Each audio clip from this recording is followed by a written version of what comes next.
Today, our special guest is Ethan Huang. He's a certified Scrum trainer and he is from China. So welcome, Ethan. And also I'd like to do an acknowledgement of country. So today, this is how I introduce myself on international courses. I've got like one friendly creature and everything else is out to get us. That's how it is in Australia, isn't it? Snakes and spiders and and Perth. This is where I am. Ethan, would you like to introduce yourself and tell us a bit about yourself? Yeah, sure. Thank you. And by the way, that's really a very lovely visualization behind you. And thank you for inviting me to Agile Perth Agile community. Actually, I met Fai in the Singapore Regional Scrum Gathering. And like she already mentioned, I'm a certified Scrum trainer. I'm based in China, in Shanghai. So I've been doing Agile and Scrum related training and consulting and coaching for, I think, more than 15 years. And 11 years ago, I became a certified Scrum trainer. And 3 years ago, I became a tech member. So tech member stands for TAC, the Trainer Approval Committee. Yeah, so it's a panel globally to review and approve the applications from the new CSD candidates. So basically, that is what I do. And I'm a father of 2 sons, 2 boys, and I really enjoy time spending with my wife, although sometimes I travel. Yeah, so that's pretty much about me. Thank you. Wonderful. Well, as Ethan said, we met at the Singapore Regional Scrum Gathering, and this talk blew my mind. You're in for a treat. I thought I have to get Ethan to come and share his stories with the community. So we're going to hear a story about selling cars. We're going to hear a story about farming. And what about ice cream? You can tell I've heard the story before. Ethan, over to you. Yeah, thank you, Fai. So let me share my screen. So first of all, in China, everything is banned. Google is banned, Facebook is banned, and Twitter is banned. Actually, I have to get on my VPN so that I can get access to Google Meet. And it's my first time experience using Google Meet. So if you see any problem like lagging on the audio or the video, do please let me know so that we can figure out how to deal with that. Can you folks see my screen? Share this screen. I pressed the wrong button, I think. How can I share my screen? In the tray is the square with the up arrow. But that button is grayed out right now. It looked like when you did a second Ethan Huang joint. Like, is that something that would have happened? I know. Let me double check permissions, make sure nothing's changed. Cool. I've tried another way to add you as co-host, so hopefully that will work. Or maybe should I refresh my window because I'm. Can I share your screen? You must grant permission in share your screen. So that's Safari settings for this website. Safari settings. I think it worked before. It did work. I saw it. Just one of those Friday. Here you go. Today? Yeah, the paint technical issues. Here we go. Yes, I can see that now. Great. Yeah, thank you. Thank you so much. All right. So actually, like I said, I'm based in Shanghai, in China. But my wife and I, we actually met in China as well. My wife, she was born in Singapore. But that was the reason I went to Singapore for the regional Scrum Gathering, because before COVID, we were visiting Singapore very often.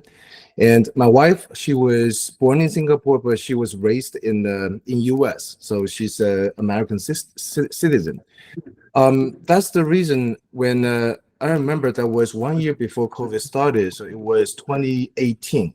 So 2018, at the time that day, I was traveling to India.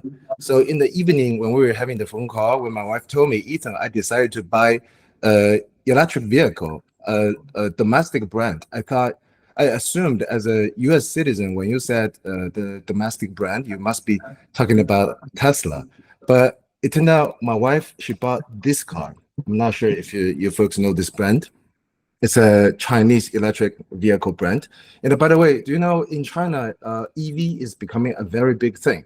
You want to guess so far how many Chinese EV brands we have? You want to guess? 15? I don't know. 15?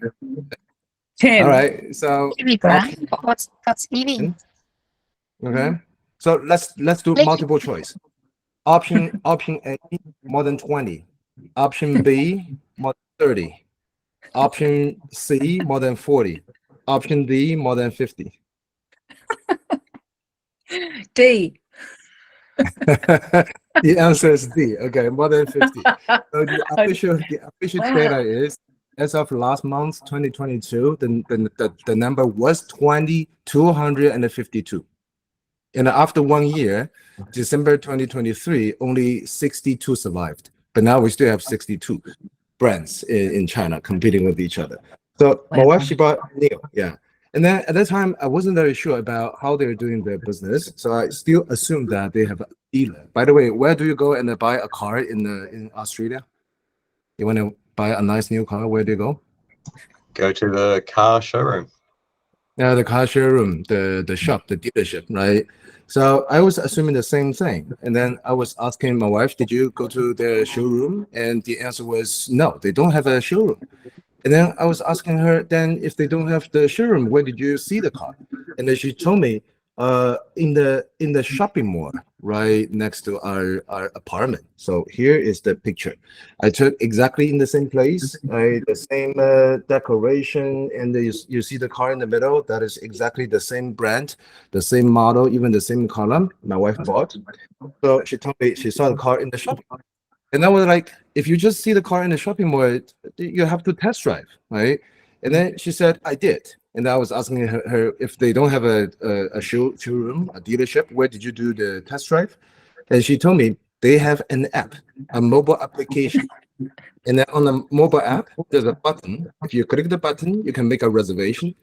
And then the staff, they're gonna drive the car to your house. And then you just do the test drive nearby. And I was like, awesome, that's convenient, right? And then I was asking her, did you sign a contract with them? And she said, yes. And I was like, if they don't have a showroom, where did you sign the contract?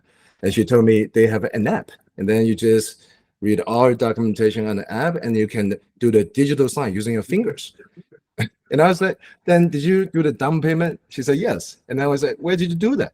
She said, they have an app, right? So you can directly use Alipay, the digital wallet, to transfer the money. And I was like, so it turned out you bought a car from a mobile application. She said, yes, right? And actually, not just buying the car, the experience is from the app. The other thing, the same. So very soon after I finished the travel, I came back to Shanghai. And then that day, I remember it was a weekend. So my wife told me, I want to go to the shopping mall and do some shopping. And would you please help me to park the car? And I said, no problem at all. And as a husband, as a man, sometimes I feel I'm overconfident about my driving skills, and obviously driving a new car, the electric car versus my very old Ford. I'm still driving a very old Ford, a 7-seater, the Ford Explorer, right? I don't know if you folks have the experience driving that huge car, right? It's like you feel like you're driving a boat, right? So it's very different. So I think I was going too fast, and then guess what happened? I hit a car on the pillar in the garage. Then the rear view mirror on the right knocked off completely. And then I was like, my face turned red and the sweating, and I was like, oh my God, my wife's new car, less than 50 kilometers the first week, and I got it damaged. And then she's coming back in 45 minutes, and then what should I do? And then I realized, oh, they have an app. And then I get an app, and then I saw there's a button called a one-click. I click the button, there's a form, and I enter what happened to me. And then very soon, the service guy started calling me. He said, hey, what's going on? And I was like, come on, you have to rescue me. My wife's coming back very, very soon. He'll come. And then he told me, calm down, sir. Is your location accurate? I said, yes. And then he said, don't leave. our service car will get to you in 30 minutes. In less than 30 minutes, their service car came to our house, and I have to complain. Their service car is not even a new car. It is a Ford van, a big van. And after they parked next to my wife's car, they opened the slide door. I got so surprised. I saw like a whole bunch of all the spare parts and all the tools. It's more like a small workshop, and they replaced the whole part right in front of me, in less than 10 minutes. And then after that, they even like test all the tire pressure, etc. And then before they left, I was like, "What happened?" I knocked my wife's car, and submit the incident. Had a phone call with them. They came to my place, get everything figured out in 45 minutes. And then after 15 minutes, I went at home. And till now, after 5 years, she didn't even know the mirror is not the original anymore, right? So this is the experience for my wife's car. And then this is my experience. I'm still having my very old Ford, and whenever I need to do something, repair the car or do the maintenance, I have to call the service station, make a reservation, and after 2 or 3 days, and then I have to drive my own car to that place and call a taxi, come back to my own home, and wait for another 2 or 3 days. I'm going to pick up the car by myself, right? So that is new. So what if they're doing the business like that? What is the impact to the traditional car makers? What is the impact? They're going to wipe them out. Yeah, but what is the biggest impact if the competitors are doing business in this way? They're probably going to lose their clients, because anybody that experienced that for the first time won't go back to buying another Ford. Yeah. But I would argue a little bit, because if you want to do the business in this way, putting the car into a shopping mall and then you do all the services from a mobile application, actually the cost is also quite high. I'm not sure if you folks agree with that.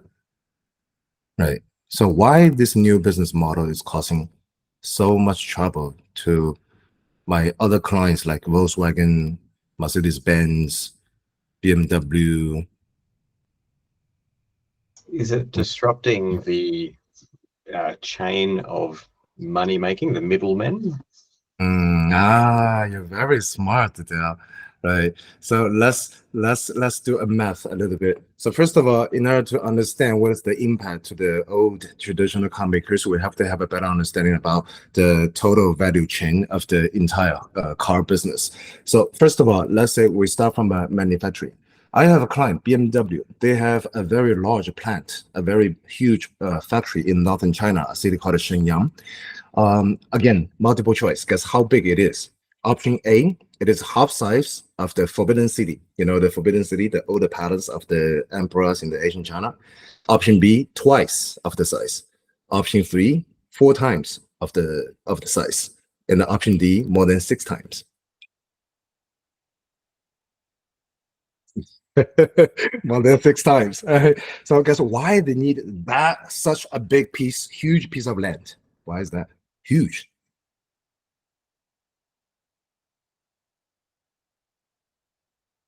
Why is that? Car is a very complex machine. How many of us are still driving like the old patrol cars, gasoline cars, like I do? Yeah. And guess how many main parts do they have to assemble together in order to make a car? Option A, more than 1,000. Option B, 2,000. Option C, 3,000. Option D, 4,000. It's More than 4,000 parts, right? And then the length of the assembly line, more than 4 kilometers, right? So that's the reason they need a huge piece of land. And then guess how fast do they build cars? The capacity of the factory every single day, guess how many cars they make? Option A, more than 1,000. Yeah, more than 1,000. 1,200 cars, right? Very, very expensive products. So every day they make 1,200 cars, right? And then guess how much time, how many different steps does it take for the entire value chain for them to eventually sell the car to the end customers? So let's say this time it's not a multiple choice question. Yeah, it's just a question, right? So after the 1,200 cars, they leave the assembly line. Where is the first place those cars they get into? Where the first step? Parking lot. The parking lot. Yes, we have a better name, a fancy name for it. We call it the delivery center. Ah, Yeah, Mm. because the factories, they are, supplying different markets. Like some are maybe in Australia, some in Europe, and US, and the other countries. So the importing and the exporting process is different, configuration is different. So they have different parking lot, different warehouse for different markets. So let's say Matt, you're the manager of the delivery center right next to the factory, right? So after you receive 1,200 cars, who is his next step? It's a question to everybody. Who is in the next step for delivery center? Is it the dealerships? Dealership? Now, factory, they don't work with dealership. There are too many dealerships in the country.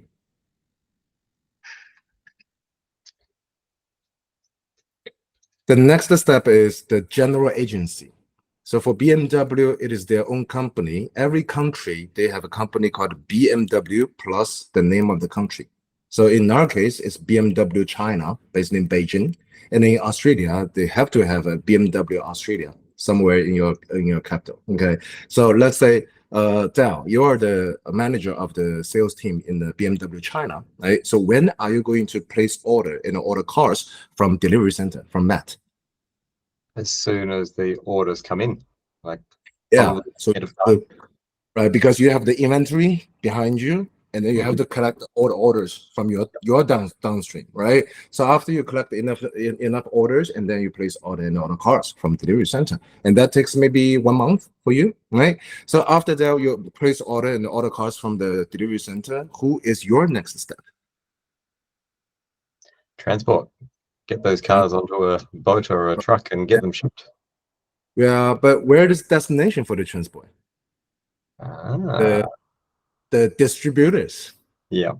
Another Right, car because park. large countries like China, each state, each province, you have a main distributor, right? So let's say, fine, you're the distributor of my place, you're in the southeast of China, and then when are you going to order cars from Dell, BMW China?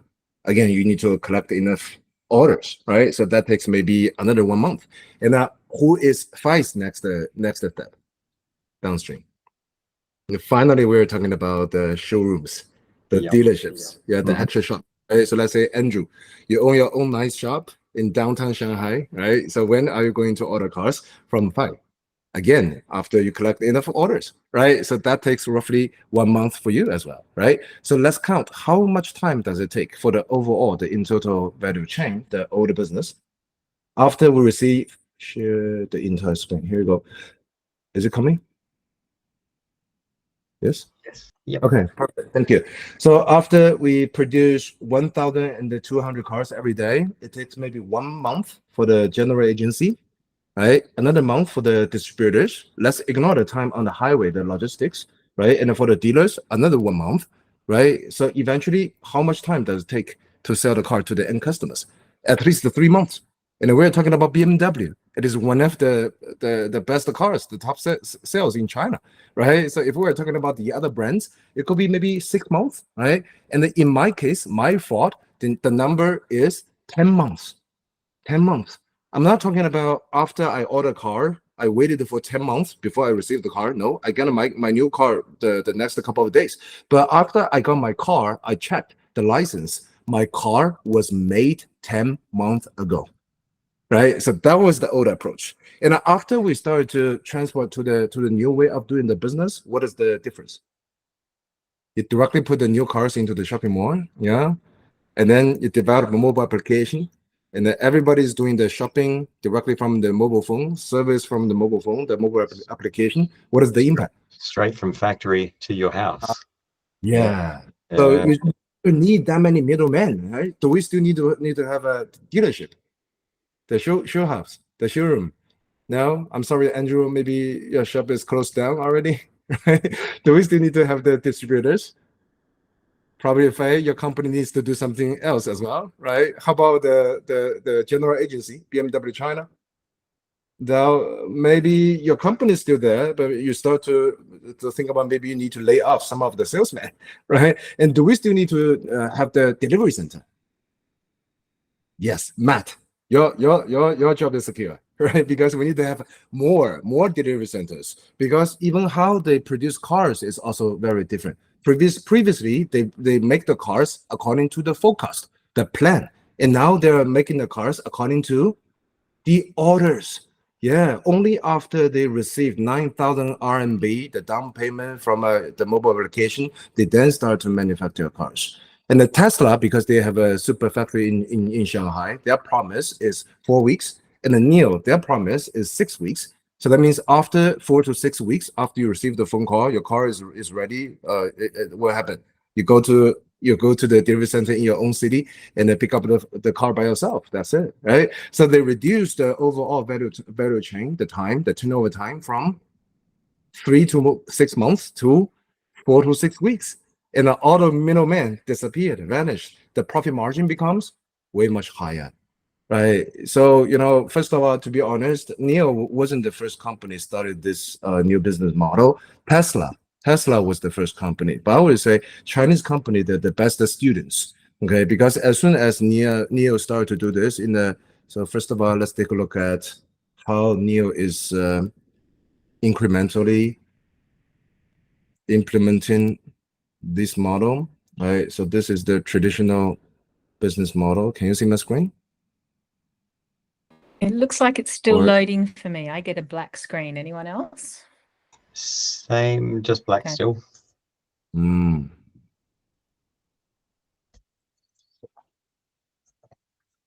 Is it coming? Yes, I can see that one. Cool, thank you. Right. So this is the new model, right? And then NIO, they actually started their first NIO shop in Beijing back to 2017 in November, right?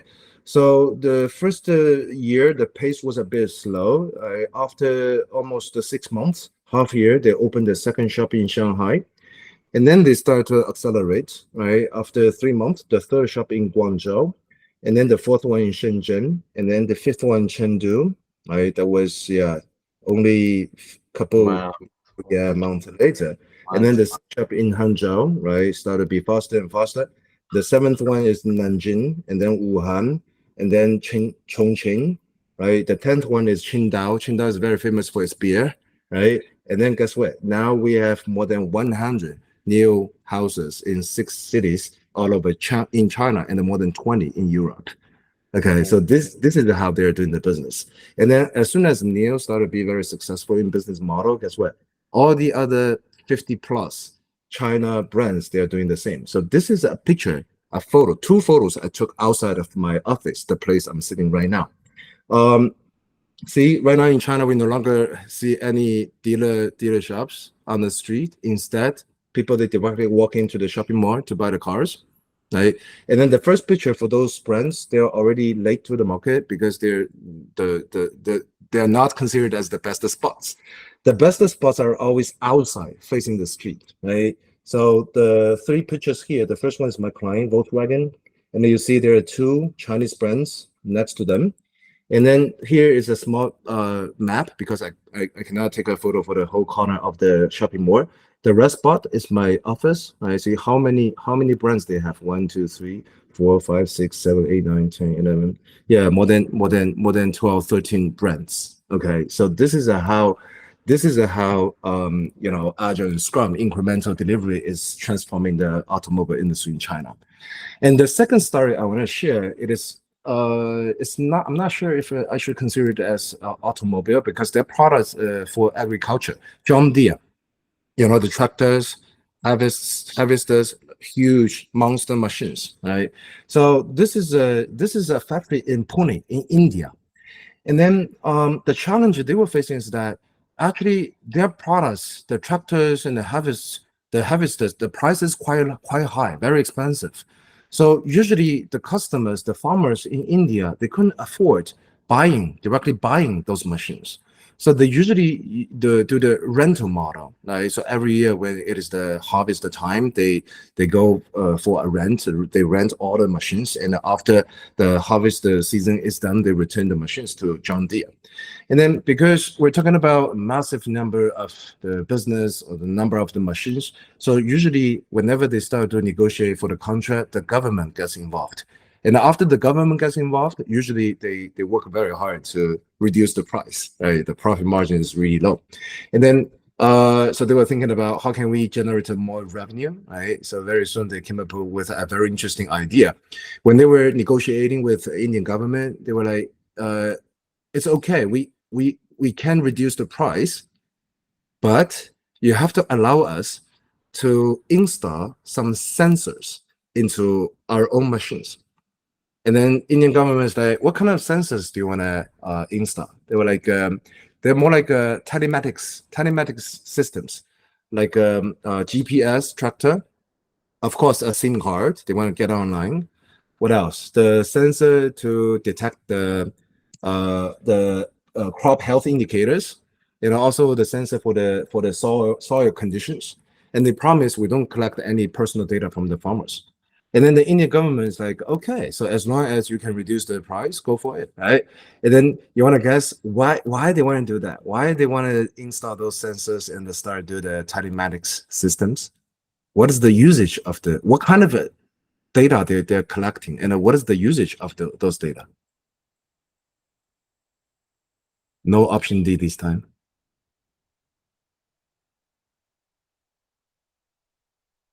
What kind of information they're interested in getting? Could they start to predict when like the crops are going to be ready and then have more control over pricing? And Catherine, wow, she's very smart, very close. Actually, first of all, they use the GPS tractor, right, to collect the data, the usage of the machine. Every day, 24 hours, how many hours those machines are on duty. Okay, this is the first data. And the second data is the coverage of the land.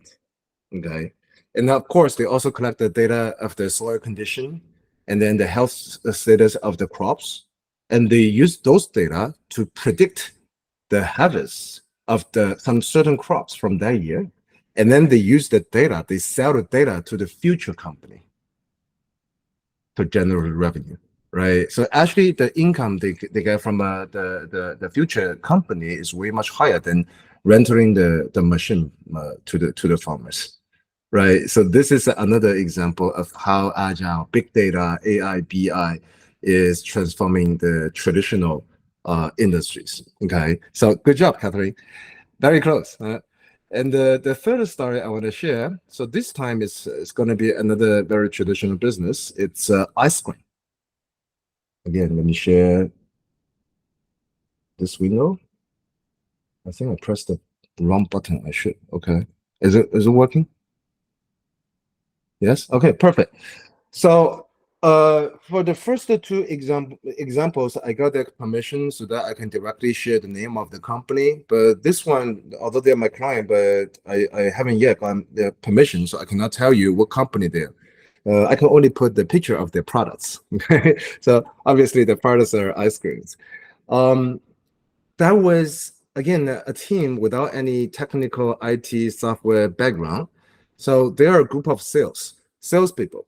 And then that day I was chatting with the head of the sales team, and I was sharing how software IT industry we're doing subscription model, right, to sell our software, distribute our software. I assume everybody knows what is the subscription model, right? Just like when we're enjoying listening to the music, we no longer go and buy discs. Instead, we pay a monthly fee every month to Apple Music or Spotify, and then we can enjoy the music continuously, right? So I was sharing this business model to the sales team in the factory. That guy, he was like so excited when we were having the conversation. I was feeling like he's a shark in the ocean, smell blood. I can feel the lights flashing in his eye. And he told me, Ethan, we want to do subscription as well for ice creams. And I was like, why? And he told me they have a challenge, a big challenge. So ice cream is a very interesting product. Sometimes for no reason, some particular flavor of the ice cream becomes very popular, and then it got sold out everywhere in this particular city. Let's say in Shanghai, right? Everybody, all the childs, all the kids, all the young people, they come to the shop and asking for the same ice cream. Okay, so let's say, Andrew, if you're the owner of a small shop, very soon, right, one or two particular flavor of the ice cream got sold out every day very easily. What do you do? What do you do? Just order more of that type of ice cream. Yeah, just order more, right? And then he has to order from his upstream, right? And then again, we're talking about a supply chain, a value chain. So let's say the upstream is the distributor, okay?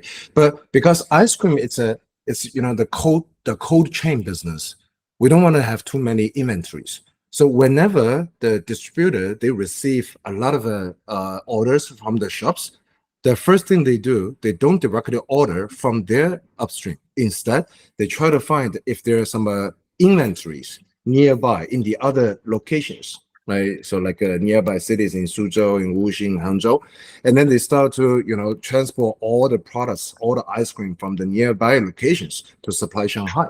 Okay, and after maybe 1 week, all the nearby locations, the inventory is also sold out.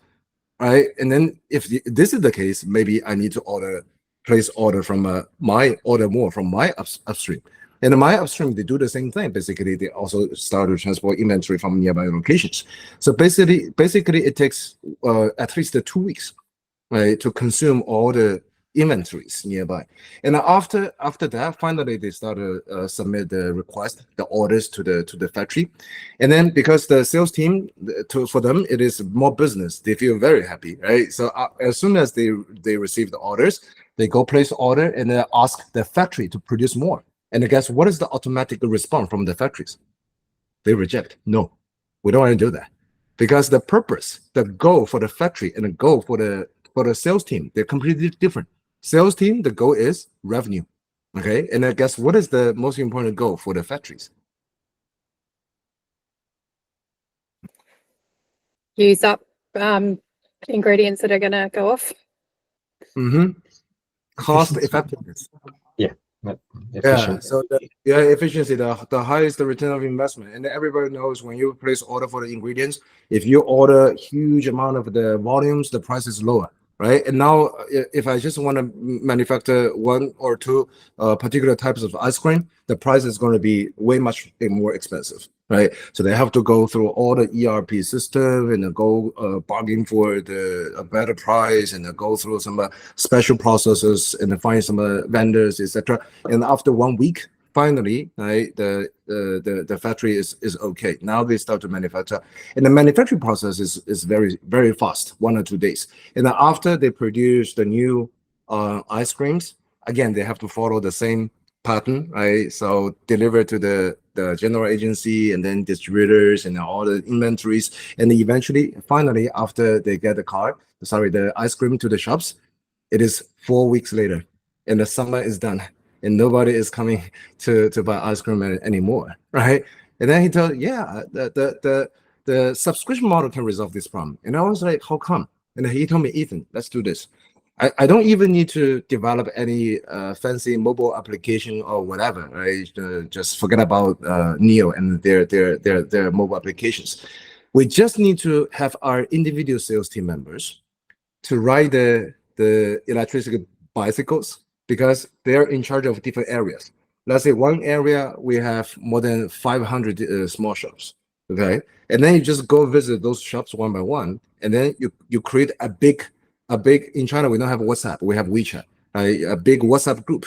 And then the maximum number of the contacts in the WeChat group is exactly 500, okay? So after we create the WeChat groups, we just convince the owner of the shops, you no longer need to order anything from the supply chain. Instead, every week we send you, they call it a blind box. What is a blind box? Blind box, just like for kids. Blind box. Mystery ice cream. They deliver you, big boxes of ice creams, but they decide randomly. They decide the different portion of different percentage of different flavors. And don't worry if you cannot sell out all the ice creams, because next week after we deliver the second box for all the leftovers, you can return them back to the factory, right? Immediately, right? And then for the sales team in the factory, after they receive the leftover from the previous week, they already get the first-hand data from the market. Okay, and then they no longer have to go through the entire process to deal with all the procurement and the ERP system, because every week they get a time to get the data and analyze the data and adjust the plan for the manufacturing. So they reduce the overall turnover time for the traditional model from 4 weeks to basically 1 week. Okay, so these are the three stories I want to share. My background is from IT, but personally, I feel so excited to see right now Agile and the Scrum, right, and then also Lean, all the other stuff are being implemented in such a very wide range in almost all the industries in China. So this is pretty much the talk I want to have, and I'm not sure if we still have time for Q&A. Fine, I'm gonna hand it over to you. Yes, we sure do. Does anybody have any questions, observations, comments for Ethan? I have one big burning question. What are the sort of leadership mindset? Like, what are the decision makers seeing and considering when they're making decisions like this? Because that's a big risk in terms of your existing relationships as well. Yeah. So it's a very good question. Actually, we if we really want to go deeper, I think that requires some time. But long story short, the Chinese companies, the leadership is very different comparing with the other countries. Let me give you some data. So for Alibaba, Alibaba, they have the grade system in the hierarchy, and the number from 2 years ago, the average age for P8 above, P8 is more like a VP level leadership. 2 years ago, data was in average P8 leadership was born after 1986. So that was 2 years ago. And then right now, after 2 years, the data should be in average, they were born after 1988. Okay, so how old they are right now? 2024, 30, 36. 38, 37, Yeah, 36. Yeah, I remember when I was 36, I was still writing. So when you're having very young leaderships, pros and cons. The good thing is sometimes they're more like risk takers, especially when in the environment, right? 62 car makers. What if the other 61, they're taking risk, they're doing very aggressive new business models? What do you do? Yeah. Right. Yeah. Yeah. So this is one. And sometimes the challenge is that because they're too young, sometimes maturity is less. Yeah. So the leadership team in China, in general, I would say they're more willing to take risks. But sometimes the fail rate is also a bit higher. So that's the reason, right? 2022, December, there were 252 car brands, EV brands in China. And only after 1 year, 66 survived. Yeah. So on that, how do the consumers fancy doing that? Because I wouldn't have bought a car where the servicing of that is reliant on the company staying in effect when it's got a 1 in 4 chance of still existing in a year. Yeah. So again, a very good question, Andrew.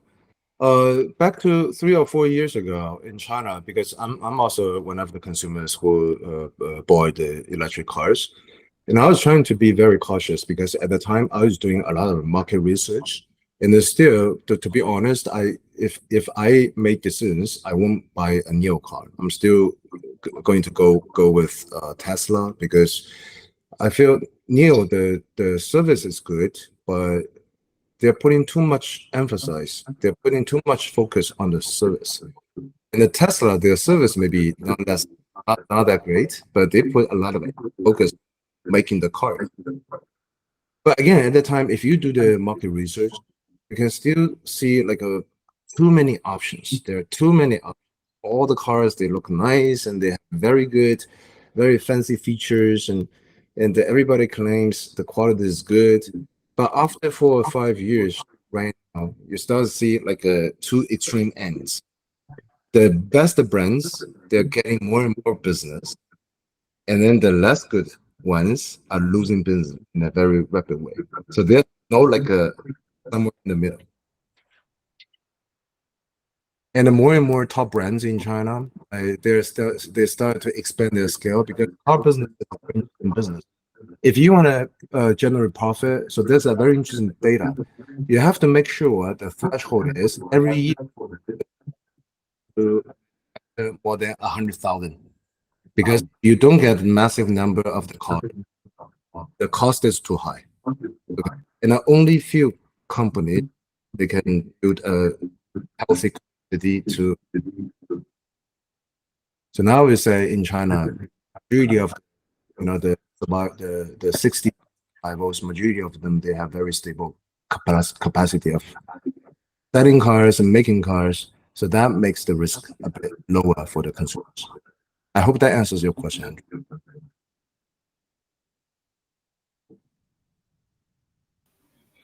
I'd like to ask on the car topic, what is the age range for new, like their consumers?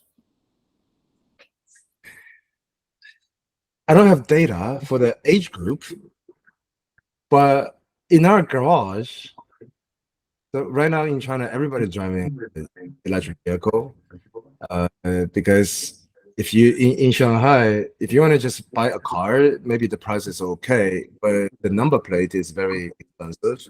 If you still want to get a petrol car, the price of number plate times is higher than the car itself. So in our garage, we see most of the cars are electric cars. And one day I did count a little bit. So 40% of the cars are new in our neighborhood. Okay. And then because we know all the families, and then for all the new owners, 60% above their ladies, they're female. I only have this data because the service is very good. And then my wife, she told me she doesn't care too much about the quality of the battery, right? Because Tesla, for one charge, it can go for 800 kilometers. And then for Neo, it can go only for like 5 kilometers. But she said, I don't care about that because I don't drive to the long distance. Whenever we travel to the other places, you're the driver, and we drive your very old Ford, right? So she's more, she cares more about the convenience, the quality of the service, and also one of the reasons my wife decided to buy the car because Neo, the passenger seat, they call it the queen's seat, just like the first class in the aircraft. You can actually make it 180 degrees flat. Okay, but she never enjoyed that feature. Only myself did, because she's always driving, right? So for the new car owners, I think the persona is they care more about the quality of the service. They care more about the convenience.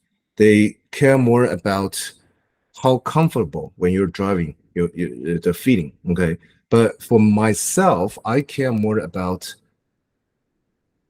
the car itself. All right, so this is the only answer I can give you.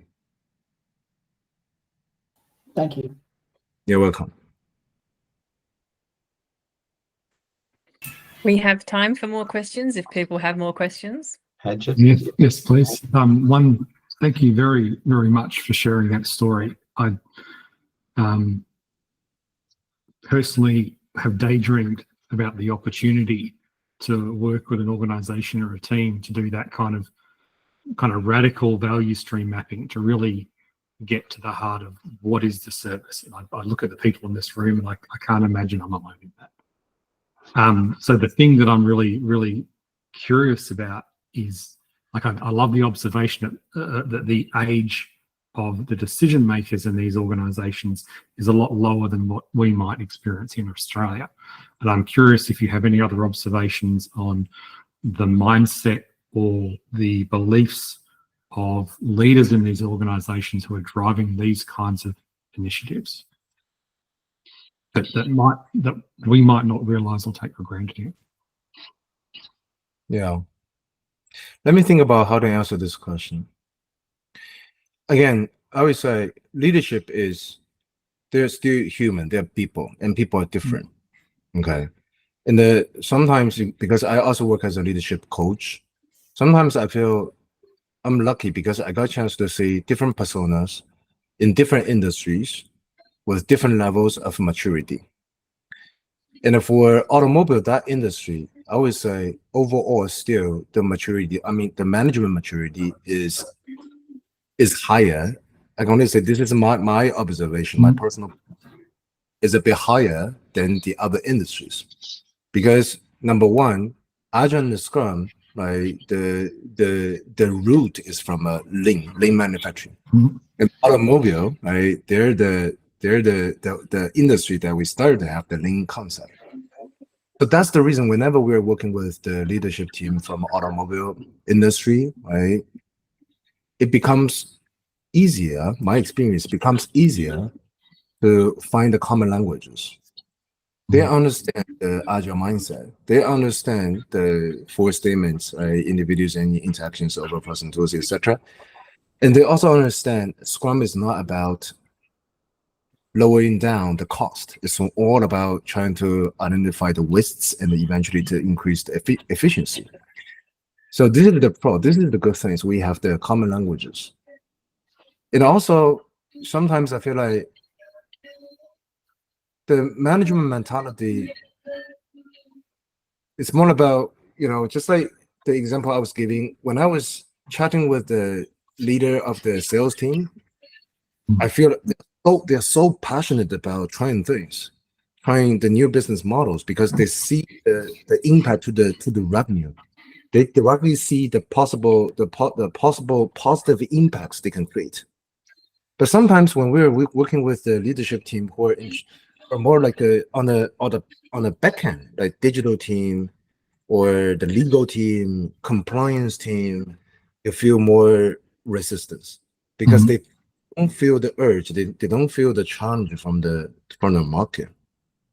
Okay, so that's the reason I would say it's all about how we design the organizational structure, right?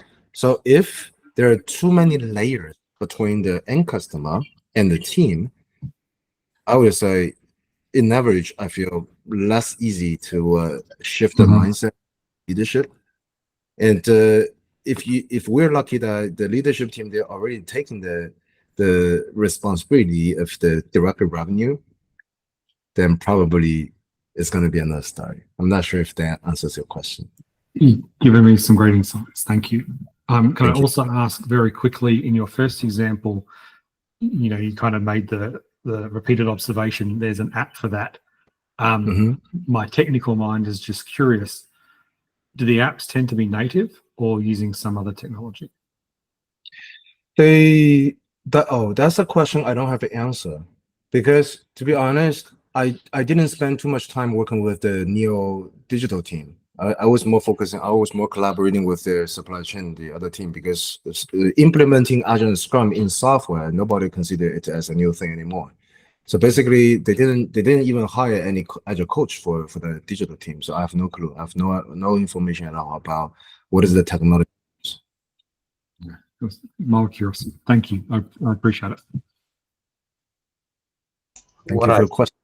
What I just learned then, Ethan, is that the company saw value in focusing in that area and getting coaching and grappling with what's going on there, and trusted their tech teams that they know what to do. Yeah, and there's another very interesting thing.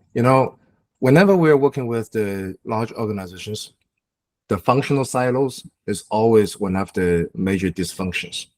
Okay, and I guess how Neo is structuring the organization. In Shanghai, they have a big office building, right, about 5 kilometers away from my office. It's a 5-floor building, and then the digital team, they're like a level 2 to level 5. And then the the operation team. The operation team are the folks that he call me. Hey, what's going on with your car? Is your location accurate? And then sending the service card to me. And obviously, because as soon as you get more and more car owners, not all the requests from the customer can be handled from a mobile application. Right? Sometimes for some corner cases, you have to go through some manual effort. And then if you are seeing too many similar requests that the app cannot resolve, usually the operational team, they're going to ask the software team to implement the new features. Okay. So your experience, whenever that is the case, what is usually the collaboration between internal customers and the app team, the software team? Very little. Yeah, you have to go through product owner, and then product owner have to write a user story and then put it into especially when you start to implement the very complex agile options like safe. You start to like a monthly or bi-monthly big room meeting, and you're talking about release training, etc. And in Neo, the business team member is directly going to make a phone call. They don't write emails. They make a phone call to the engineer who's in charge of that feature and tell him you get it done. And if he says, no, I cannot get it done today, he's going to grab his chair to the elevator, take the elevator, go upstairs, find the person, sit down, and tell him, if you don't get it done, I won't leave your office. So that's the way how they collaborate.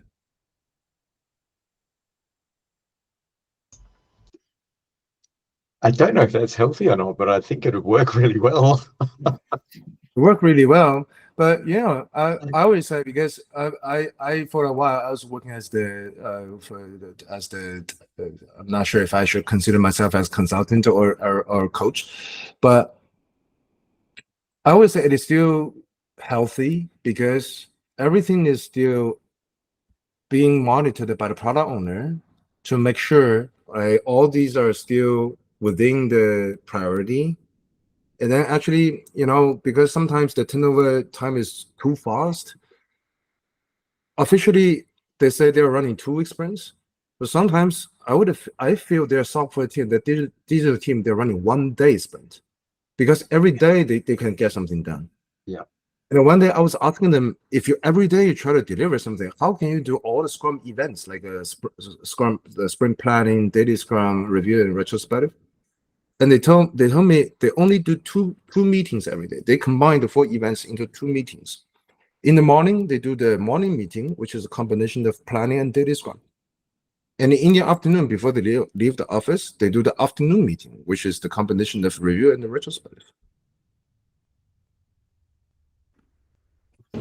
That's amazing. Really healthy and exciting. Yeah. That's so interesting. Ethan, thank you so much for giving up your time today to spend it with Agile Perth. Agile Perth, please can you give Ethan a round of applause? Or I just let this one send something. Look at that. Double thumbs up, and I've got fireworks behind me. Yeah, it's my first time in my life to collaborate with Agile community in Australia, in Perth. First time collaborating with Phi, and the first time to see so many of you. I feel very happy, and the first time experience in my life to use Google Meet with a VPN. So thank you so much. Thank you. Thanks so much. Thank you so much. Thank you. You're so welcome. I'm going to put a soft copy of the slides to you, and if you guys want, you can ask a soft copy from Phi. Thank you. And thank you to you, Agile Perth. Thank you for spending your time with us. Without you, we couldn't hold these events. It wouldn't be worth Ethan's time. Thank you also for the great questions. You do me proud when I invite a special guest and we get such great questions. A shout out to the sketchnoters. I know we have a sketchnoting community. Please send me your sketch notes, whatever form they're in. I'm sure Ethan would like to see them. They are like fan mail. Be brave. He doesn't have to share them on LinkedIn unless that's okay with you. Coming up, our next speaker is Sally Slowly. So Sally Slowly is an agile coach based here in Sydney. She runs the hashtag Stop Bad Agile. You might have seen it on LinkedIn, where she calls out bad agile practices, and she does this using a bird drawing. So of course I'm instantly enamored. I also met her in Singapore with Ethan, and this will be another great talk. All right. Thank you, everybody. Enjoy the rest of your evening. Thank you for your time.